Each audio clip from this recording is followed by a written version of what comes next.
জীবন থাকতে জীবনের মূল্য দিতে শিখুন। টাকা পয়সা রোজগারের সাথে সাথে সমান তালে জীবনটাকে উপভোগ করা খুবই জরুরি। বন্ধুরা, এই অসাধারণ প্রসঙ্গটাকে কেন্দ্র করে আজকে আমি আপনাদের এক বৃদ্ধ ব্যক্তির সুন্দর একটি গল্প শোনাবো। চ্যানেলে নতুন হলে সাবস্ক্রাইব করতে ভুলবেন না এবং অবশ্যই গল্পটি ভালো লাগলে একটা লাইক আশা করব।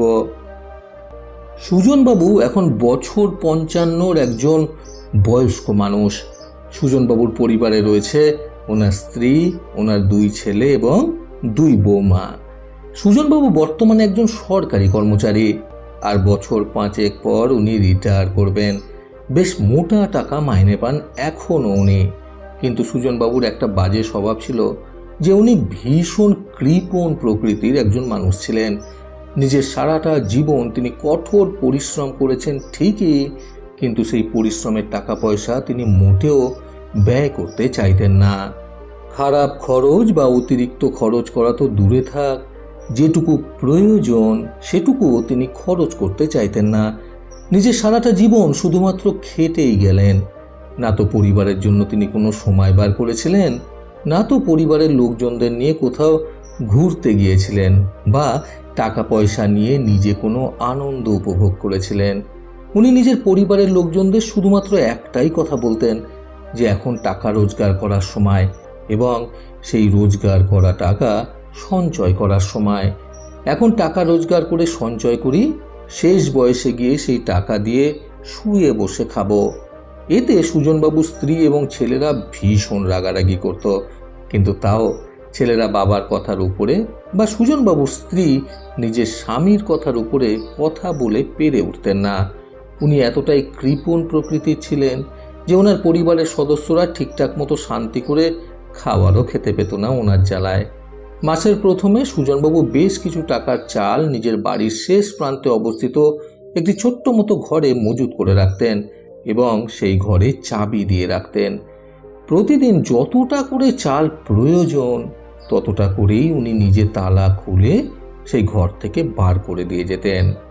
এর অতিরিক্ত চাল নেওয়াটাকে তিনি অপচয় বলে মনে করতেন। অনেক কষ্ট করে নামমাত্র টাকা খরচ করে সুজনবাবু নিজের বড় ছেলের বিয়ে দিয়েছিলেন, আর ছোট ছেলে নিজেই বিয়ে করে নিয়েছিল। বিয়ে হওয়ার পর থেকে শ্বশুরের এই ধরনের স্বভাব জেনে ছেলের বউরা খুব একটা বেশি সুজনবাবুর সাথে কথাও বলতে চাইতো না। এই করে করে সুজনবাবু নিজের ছেলেদের সাথে, বৌমাদের সাথে এবং স্ত্রীর সাথেও সম্পর্কটা তিক্ত করে ফেলেন নিজের অজান্তেই। যাই হোক, এইভাবে কৃপণতা করে এবং জীবনটাকে যথাযথভাবে উপভোগ না করে কিন্তু সুজনবাবু বেশ মোটা অঙ্কের টাকা জমিয়ে ফেলেছিলেন। ওনার জমানো টাকার পরিমাণ ছিল প্রায় 1 কোটির মতো। কিন্তু তিনি যদি নিজের জীবনটাকে উপভোগই করতে না পারেন, তাহলে এই 1 কোটি টাকার কোনো মূল্যই ওনার কাছে নেই। এটা তিনি তখনও পর্যন্ত বুঝে উঠতে চাইতেন না। আজীবন ওনার একটাই বাজে মানসিকতা ছিল যে এখন যতটা সম্ভব টাকা সঞ্চয় করে ভবিষ্যতে সেই অঢেল টাকা দিয়ে আরাম করে খাওয়া যাবে। সারাটা জীবন কঠোর পরিশ্রম করে টাকা সঞ্চয় করা বা টাকা রোজগার করা ভালো, কিন্তু সেই সঙ্গে যে জীবনটাকেও সমান তালে উপভোগ করে যেতে হয় সেই বিষয়ে সুজনবাবুর বিন্দুমাত্র ধারণা ছিল না। তিনি এইসব ব্যাপার বুঝেও বুঝতে চাইতেন না। ফলে একদিন সেই ভয়াবহ দিন ঘনিয়ে আসলো যেদিন সুজনবাবুর এই ভুল ধারণা সম্পূর্ণভাবে ভেঙে গেল যে সারাটা জীবন শুধুমাত্র টাকা রোজগার করে শেষ বয়সে এই অঢেল পরিমাণ টাকা ভাঙিয়ে খাওয়া যাবে। বেশ কয়েকদিন ধরে সুজনবাবু জ্বরে ভুগছিলেন। ওনার বড় ছেলে বাড়িতে ডাক্তার নিয়ে এসেছিল দেখানোর জন্য। যেহেতু পায়ে হেঁটে ডাক্তার দেখাতে যাওয়ার মতো ক্ষমতাও ওনার ছিল না, উনি এতটাই দুর্বল হয়ে পড়েছিলেন। ডাক্তার ওনাকে দেখে যথারীতি ওষুধপত্র দিয়ে যান, কিন্তু ওষুধপত্র খেয়েও সেরকম কোনো লাভ হচ্ছিল না। টানা 5 দিন এক নাগারে সুজনবাবুর তীব্র জ্বর রয়ে গেল। এইভাবে টানা 5 দিন কষ্ট করার পর 5 দিনের দিন রাত্রিবেলা যখন তিনি নিজের ঘরে একা ঘুমিয়েছিলেন, তখন ওনার মনে হলো ওনার ঘরের দরজা খুলে যেন কেউ একজন প্রবেশ করলো। জ্বরের ঘোরে একটুখানি চোখ খুলে তিনি দেখলেন ওনার বিছানার সামনে একজন মানুষ দাঁড়িয়ে রয়েছে।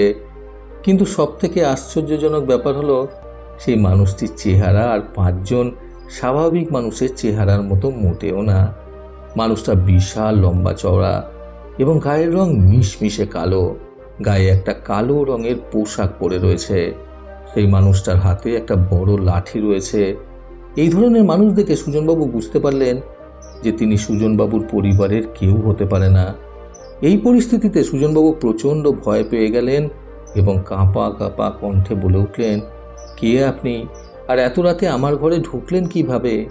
সুজনবাবুর এই প্রশ্ন শুনে সেই বিকট আকৃতির মানুষটি একটা বীভৎস হাসি দিলেন। তারপর হাসতে হাসতে সুজনবাবুকে উদ্দেশ্য করে তিনি উত্তরে বললেন, আমি হলাম যমরাজ। আমি তোকে আজকে নিতে এসেছি। তোর আমার সাথে যাওয়ার সময় হয়ে এসেছে। একথা শুনে সুজনবাবু প্রচণ্ড পরিমাণে ভয় পেয়ে গেলেন। ভয়েতে ওনার মুখ থেকেই যেন কথা বেরোচ্ছিল না। তাও তিনি অনেক কষ্ট করে জোরপূর্বক নিজের মুখ থেকেই শব্দ বার করে যমরাজকে উদ্দেশ্য করে বললেন, এ কি, আমি তো এখনো রিটায়ারও করিনি। কত টাকা পয়সা এখনো সঞ্চয় করা বাকি, এখনো তো আমার সারাটা জীবন কাটানো বাকি। আর তাছাড়া জীবনটাকে তো আমি উপভোগ করতেই পারলাম না। আপনি আমাকে এখন নিয়ে যেতে পারেন না? যমরাজ তখন আবারও সুজনবাবুকে উদ্দেশ্য করে বললেন, তোর আর টাকা সঞ্চয় করে লাভ নেই। এই সঞ্চিত টাকা পয়সার কোনোটাই তুই নিয়ে যেতে পারবি না। কিন্তু তোকে এখন আমার সাথে যেতেই হবে। বিধির নিয়ম আমি কোনো মতেই লঙ্ঘন করতে পারবো না। এই কথা শুনে সুজনবাবু কাঁদো কাঁদো স্বরে যমরাজকে বললেন, আমার সঞ্চিত প্রায় 1 কোটি টাকা মতো রয়েছে।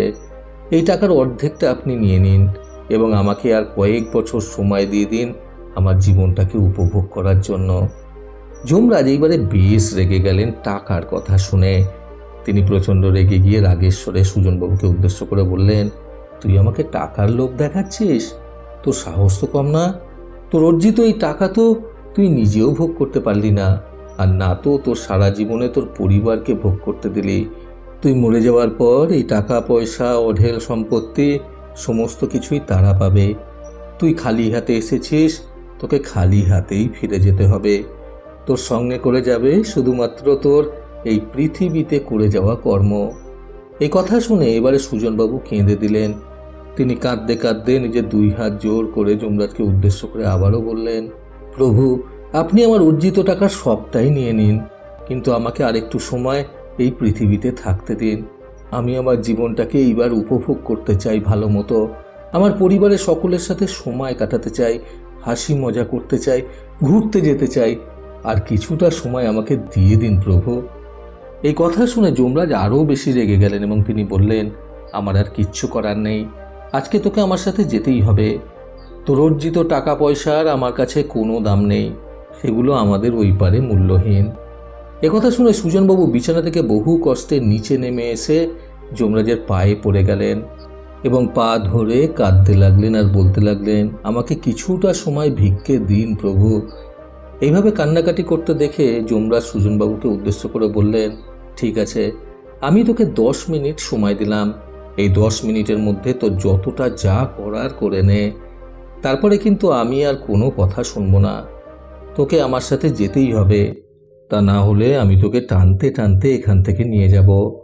এই কথা শুনে সুজনবাবু নিজের চোখের জল মুছে অনেক কষ্টে উঠে দাঁড়ালেন এবং ঘরের এদিকে ওদিকে হাতড়ে একটি কাগজ আর কলম জোগাড় করলেন। তারপর সেই কাগজ কলমে লিখতে শুরু করলেন। সেই কাগজে তিনি লিখলেন, আমি চলে যাওয়ার পর আমার পরিবারের লোকেরাই হয়তো এই কাগজটা আগে হাতে পাবে। তাদের সকলকে উদ্দেশ্য করে আমি বলছি, জীবনে রোজগার করা টাকার কোনো দাম থাকে না যদি আমরা এই জীবনটা আনন্দের সাথে উপভোগ করতে না পারি। জীবনের কাছে টাকা মূল্যহীন। আমার অর্জিত 1 কোটি টাকা কিন্তু একদিনের জন্য আমার জীবনটাকে কিনে নিতে পারিনি। কাজেই শুধুমাত্র টাকা রোজগার করার পিছনেই নিজের জীবনটাকে শেষ করে দিও না।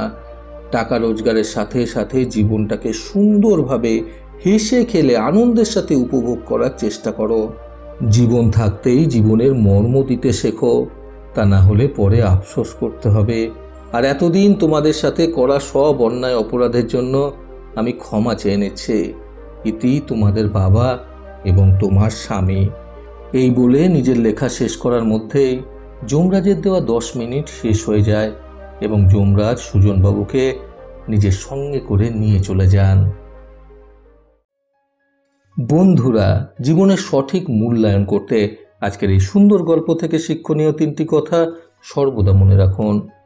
প্রথমত, জীবনে বেঁচে থাকতে হলে টাকা থাকাটা খুবই জরুরি, কিন্তু এই টাকা রোজগার করার সাথে সাথে জীবনটাকে উপভোগ করাটা আরও বেশি জরুরি। দ্বিতীয়ত, কথায় আছে দাঁত থাকতে দাঁতের মর্ম বোঝা উচিত। ঠিক সেরকমই জীবন যতদিন আছে ততটাই জীবনের দাম দেওয়া উচিত। তৃতীয়ত, আমরা কেউই জানি না যে আমাদের জীবনের কোন সময়টা আমাদের শেষ সময় হবে, কাজেই জীবনের প্রতিটা মুহূর্তকে শেষ সময় ভেবেই আনন্দের সাথে উপভোগ করা উচিত।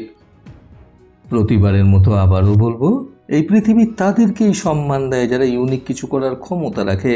সকলের সুস্থ এবং সুন্দর জীবন কামনায় প্রকৃত জীবন থেকে আমি সন্তু চক্রবর্তী আবার আসবো আগামীকাল নতুন সুন্দর শিক্ষণীয় একটি ছোট গল্পের সাথে। ভালো শুনুন, ভালো থাকুন। ধন্যবাদ।